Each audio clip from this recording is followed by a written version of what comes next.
ഈശോമിശിഹായ്ക്ക് സ്തുതിയായിരിക്കട്ടെ. അപ്പോൾ നമ്മൾ പുത്തമ്പുരയ്ക്കൽ അച്ഛൻ്റെ നിയമങ്ങൾ ഇൻ വിവാഹം അതാണ് കഴിഞ്ഞ എപ്പിസോഡിൽ നടത്തിക്കൊണ്ടിരിക്കുന്നത്. അച്ഛൻ്റെ എന്നുള്ളതല്ല എങ്കിലും അതിൽ 3 എണ്ണമാണ് നമ്മൾ കഴിഞ്ഞ എപ്പിസോഡിൽ പറഞ്ഞത്. നമ്മൾ അഭയമാവണം, ആധാരശിലയാവണം, അതുപോലെ തന്നെ ഇണയാവണം. ബാക്കി ഇനി തുണയാവണം എന്നുള്ളത് തൊട്ട് ഒരു 4 എണ്ണം കൂടി മുമ്പിലേക്കുണ്ട്.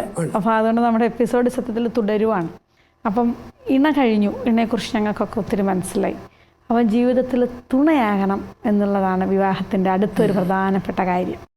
തുണ എന്ന് പറയുമ്പം സപ്പോർട്ട്, ഒരു സപ്പോർട്ട്. കരി വലത്തടി, ചായ അനത്തടി, ചോറ് വിളമ്പടി എന്ന് കൽപ്പിക്കുന്നിടത്തൊരു തുണയില്ല. കൂടെ നിന്ന് ഒരു ഗ്ലാസ് എടുത്ത് വെച്ചു, പാത്രത്തിൽ നിന്ന് പിടിച്ചു, ഒന്ന് താങ്ങി കൂടെ നിൽക്കുന്നു. അപ്പോഴാണ് തോന്നുന്ന ഭാര്യ ഒരു തുണയാണ്.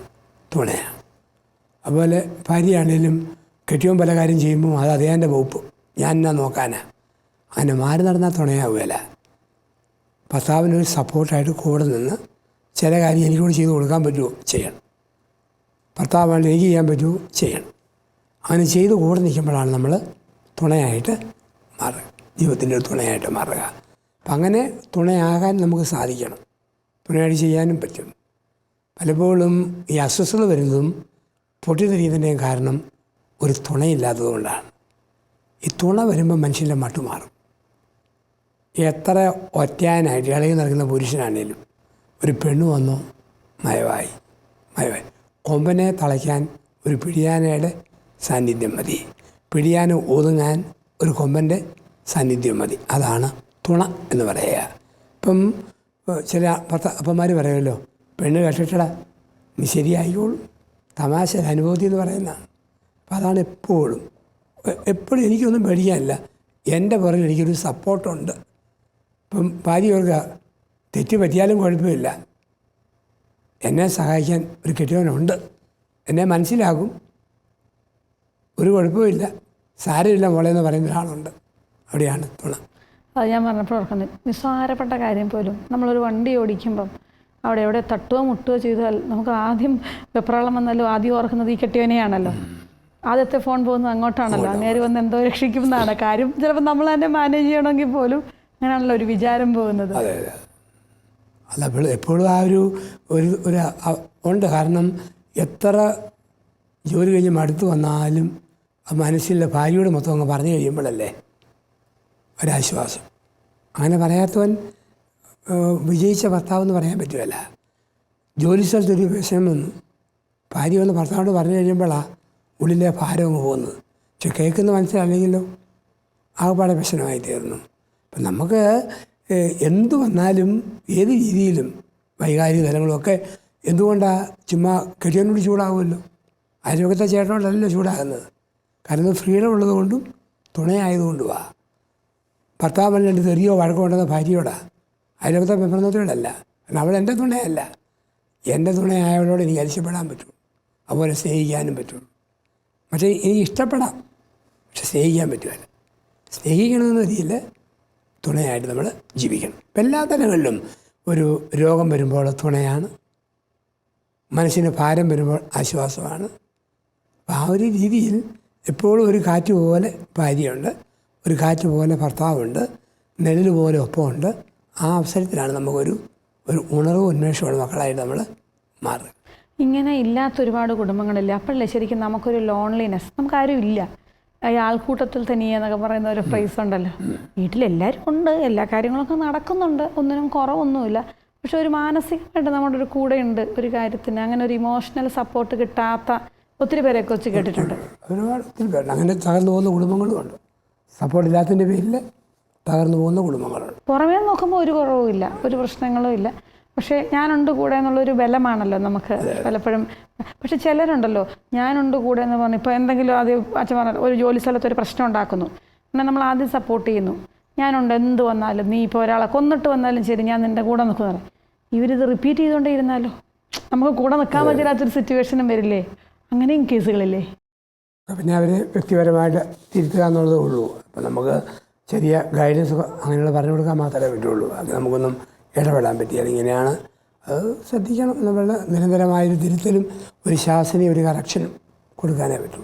ഇതിനിടയ്ക്ക് അച്ഛൻ എപ്പോഴോ പറഞ്ഞു, നമ്മുടെ അടുത്ത പോയിന്റ് തന്നെ, അതായത് നിങ്ങളൊരു വൈദ്യനാവണം അല്ലേ, രോഗം വരുമ്പോഴും ഒക്കെ നമ്മൾ കൂടെ ഉണ്ടാവണം. ചിലപ്പോൾ അച്ഛൻ്റെ അർത്ഥങ്ങൾ വേറെ ആയിരിക്കും, ഞാൻ പെട്ടെന്ന് സ്ട്രൈക്ക് ചെയ്യുന്നേ ഉള്ളൂ. അടുത്തൊരു നിയമം പരസ്പരം വൈദ്യരാവണം എന്നാണ്. വൈദ്യരെന്ന് പറഞ്ഞു കഴിഞ്ഞാൽ ആയുർവേദത്തിലൊക്കെ ഈ നീതി വലിയാൻ മരുന്ന് തിരുമുന്നവനാണ് വൈദ്യൻ. മുറിവുകൾ വെച്ച് കെട്ടുന്നവനാണ് വൈദ്യൻ. അത് ഇഞ്ചക്ഷൻ കൊടുത്തല്ല, ഡോക്ടറായിട്ടല്ല വൈദ്യൻ, നാട്ടുവൈദ്യന്മാർ. ഇതുപോലെ ജീവിതയാത്രയിലെ മുറിവുകളിൽ തൈലം പുരട്ടണം. ഉദാഹരണം, ഭർത്താവിനോട് ഭാര്യയ്ക്ക് പണ്ടേ അരിശ. അപ്പോൾ അരിശമുള്ള ഭാര്യ എവിടെ അയാളെ പിടിക്കേണ്ടത് നോക്കി നിൽക്കുക. അപ്പോഴാണ് എന്തോ ഒരു പേരുദോഷം, ഒരു തകർച്ച വന്നു.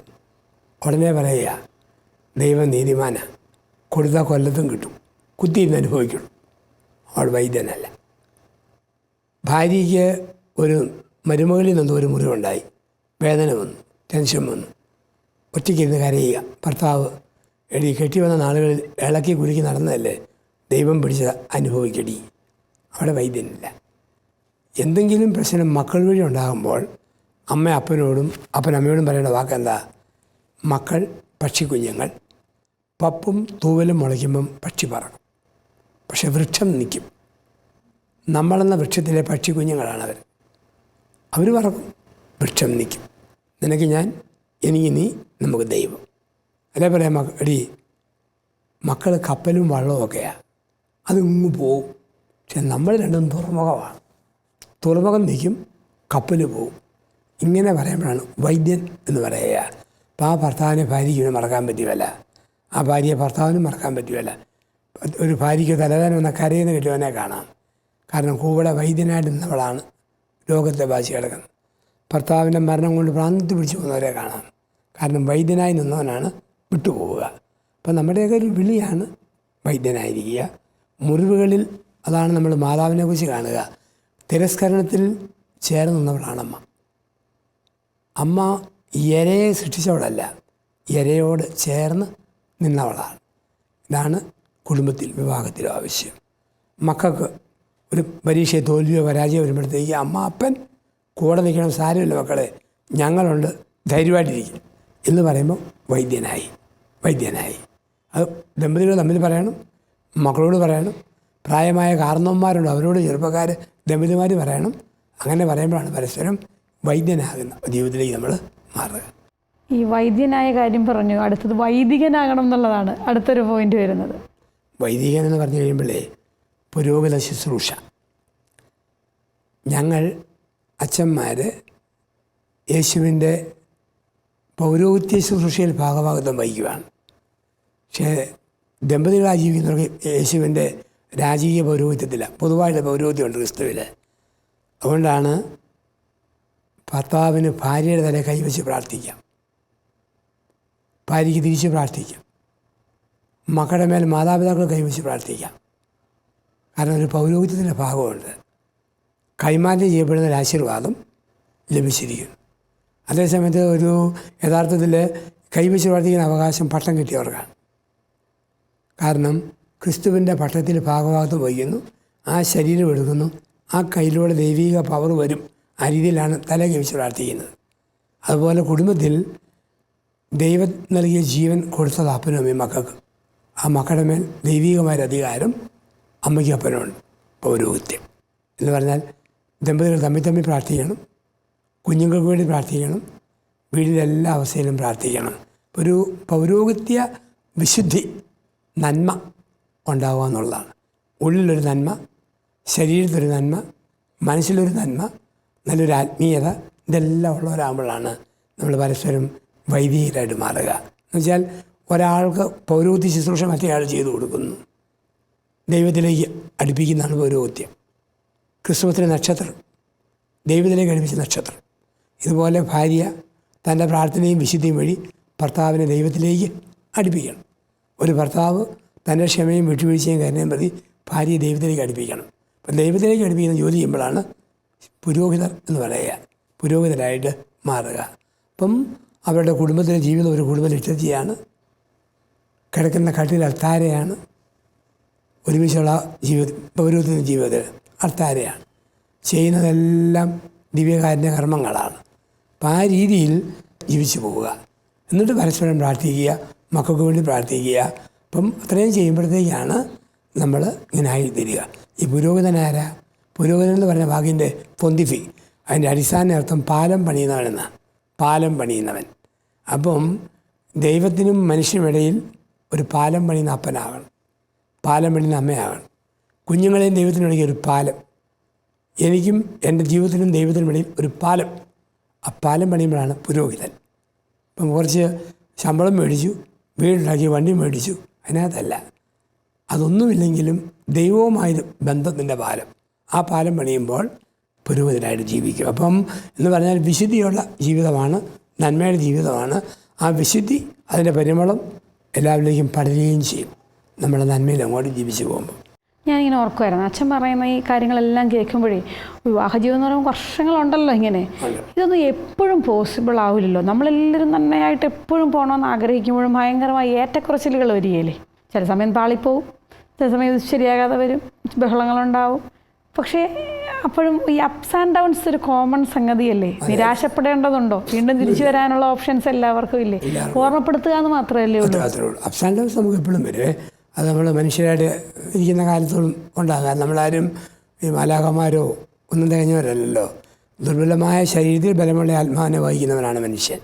അതുകൊണ്ട് അതുണ്ടാവും. അത് ഉണ്ടാകുമ്പോഴും അവൻ്റെ മനസ്സാക്ഷിയുള്ളതുകൊണ്ട് തിരിച്ചറിവ് വരും.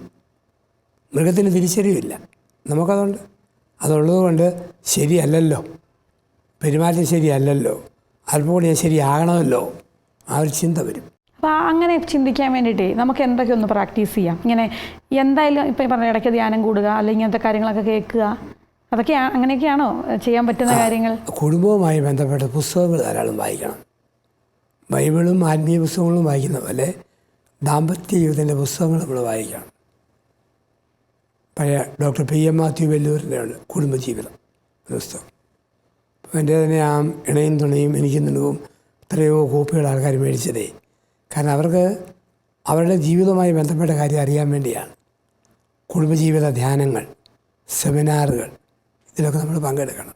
സമയം കണ്ടെത്തണം. ശരിക്കും പറഞ്ഞ ഒരു റിഫ്രഷ്മെൻറ്റ് അല്ലേ ഇടയ്ക്കിടയ്ക്ക്. ഇപ്പം ടീച്ചറാണ്, നിങ്ങൾ എന്തെല്ലാം ടീച്ചിങ് പ്രൊഫഷൻ്റെ നന്മയ്ക്ക് വേണ്ടി എന്തെല്ലാം കാര്യങ്ങളിലേക്ക് പോകുന്നു. ആ ദിവസം പോലും എൻജോയ് ചെയ്യാതെ ഓടുകയല്ലേ ചെയ്യാൻ വേണ്ടി.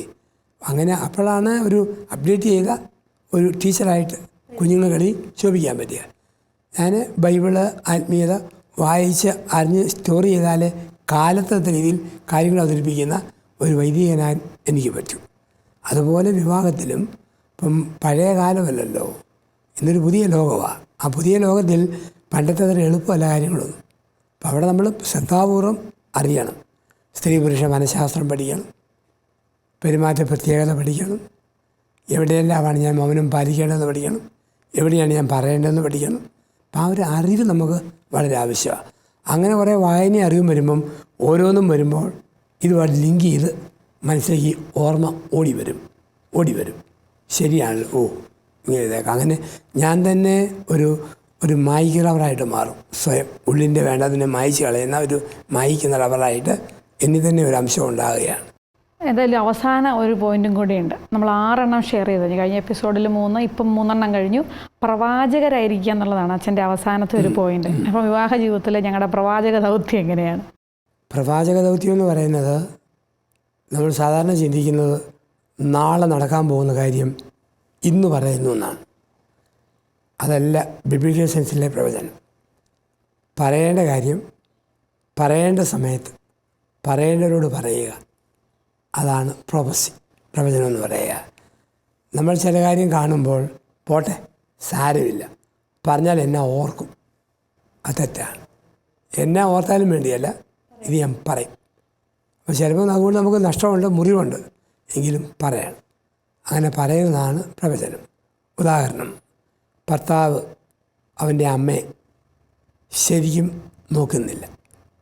അപ്പം ഭാര്യ പറയണത്, അമ്മ കാണപ്പെട്ട ദൈവമാണ്, അപ്പോൾ ഈ അമ്മയെ നമ്മൾ നോക്കുന്നില്ലെങ്കിൽ ഈ പാഠം നമ്മൾ കുഞ്ഞുങ്ങളും കണ്ടുപിടിക്കും. നാളെ ഇതേ നാണയത്തിൽ തിരിച്ചിൽ കിട്ടും.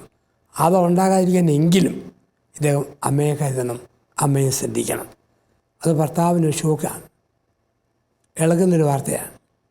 അത്രയും കട്ടിയായിട്ടാണ് പറയുമ്പോൾ അതാണ് പ്രവചനം എന്ന് പറയാം. പ്രവചനം. ഭാര്യ ഭർത്താവിൻ്റെ അമ്മയെ നോക്കുന്നില്ല.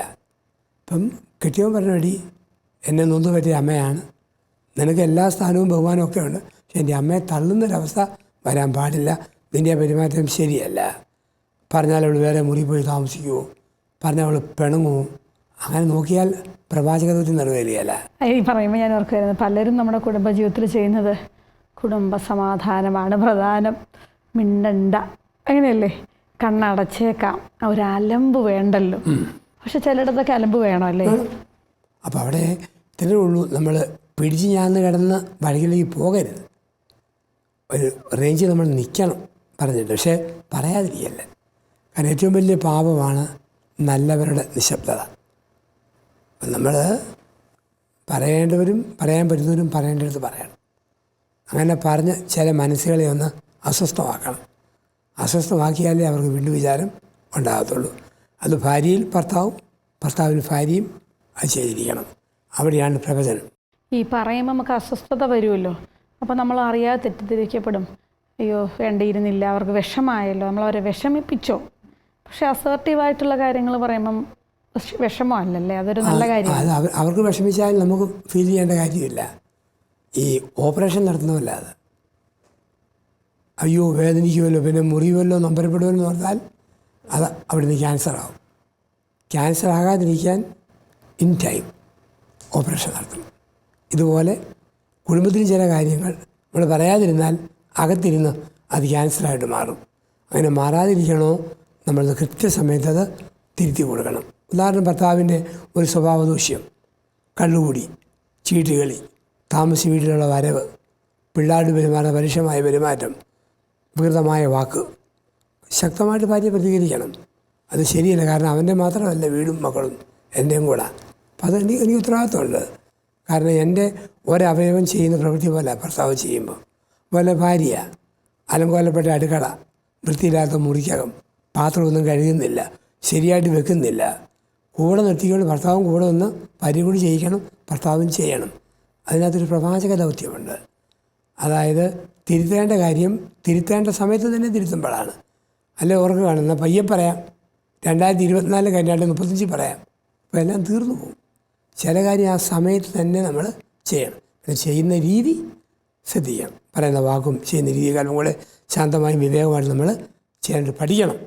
അതേ ഉള്ളൂ. അല്ല, ചിലർ പറയുമ്പം ഇങ്ങനെ ഒരു ഭരണം ഫീൽ ചെയ്യില്ലോ, പിന്നെ ഞാൻ വരച്ചവരെ നിർത്തും, അല്ല നീ കണ്ടോ എന്നുള്ള, അതൊക്കെ ആയിരിക്കും ചിലപ്പോൾ ഉൾക്കൊള്ളാൻ മേലാത്തതൊക്കെ അല്ലേ. ആ പ്രസൻറ്റേഷൻ സ്കില്ലാണ് പഠിക്കേണ്ടത്. എപ്പോഴും നമ്മളൊരു ഇപ്പം ചില തെറി പോലും ചിലപ്പോൾ തെറിയല്ലല്ലോ. ചില വാക്കുകൾ കാരണന്മാർ മക്കളെ കൊഞ്ചിച്ചോണ്ട് വിളിക്കുമ്പം അത് തെറിയല്ല, ചരിച്ചപ്പെട്ട് വിളിക്കുമ്പം അത് കടും തെറിയാണ്. ഇതുപോലെ പറയുന്ന രീതി ശ്രദ്ധിക്കണം. അത് മുറിയാതെ ഫീൽ ചെയ്യാത്ത രീതി, പക്ഷേ ആശയം അല്ലെങ്കിൽ ശരീരം വേണം. അതേസമയത്ത് ആളുകൊണ്ട് വലിയ ക്ഷത കൊണ്ടുവയ്ക്കരുത്. അങ്ങനെ പറയുമ്പോഴാണ് പ്രവാചക ദൗത്യം എന്ന് പറയുക. പ്രവാചകന്മാരെല്ലാം എന്നും എക്കാലത്തും എന്തെങ്കിലും കാര്യങ്ങൾ കണ്ട കാര്യം തെറ്റാണെങ്കിൽ തെറ്റ് എന്ന് പറഞ്ഞ് തിരുത്തിയവരാണ്, ശരിയല്ല എന്ന് പറഞ്ഞ് തിരുത്തിയവരാണ് പ്രവാചകർ. നമുക്കും ശരിയായ കാര്യം ഉൾക്കൊണ്ടും തെറ്റായ കാര്യം തെറ്റാണെന്ന് പറഞ്ഞും മുമ്പോട്ട് പോകുമ്പോഴാണ് ഒരു പ്രവാചക ദൗത്യത്തിൽ നമ്മൾ ഭാഗഭാഗിത്വം വഹിക്കുക. എന്തായാലും കഴിഞ്ഞ 2 എപ്പിസോഡിലായിട്ട് 7 വിഷയങ്ങളും നമ്മൾ പറഞ്ഞു തീർത്തിരിക്കുകയാണ്. എല്ലാം എന്താണ്, ഒന്നൊന്നിനും നമുക്ക് ചിന്തിക്കാനും ധ്യാനിക്കാനും ഒരു സെൽഫ് ഇവാലുവേഷനും എല്ലാം ഉള്ള ഒരു എപ്പിസോഡുകളായിരുന്നു ഇത് രണ്ടും. എന്തായാലും ഇനി അടുത്ത ഒരുപാട് നിയമങ്ങൾ അച്ഛൻ ഇനിയും ഓരോ ക്ലാസ്സുകളും വിദേശ പര്യടനങ്ങളും ഒക്കെ കഴിയുമ്പോൾ ഉണ്ടാവുമെന്ന് എനിക്കറിയാം. അപ്പോൾ പ്രേക്ഷകർക്ക് ഇതെല്ലാം കേൾക്കാനുള്ള ഒരു ആഗ്രഹമുണ്ട്. അപ്പോൾ നമുക്ക് അടുത്ത എപ്പിസോഡിൽ അടുത്ത വിശേഷങ്ങളുമായിട്ട്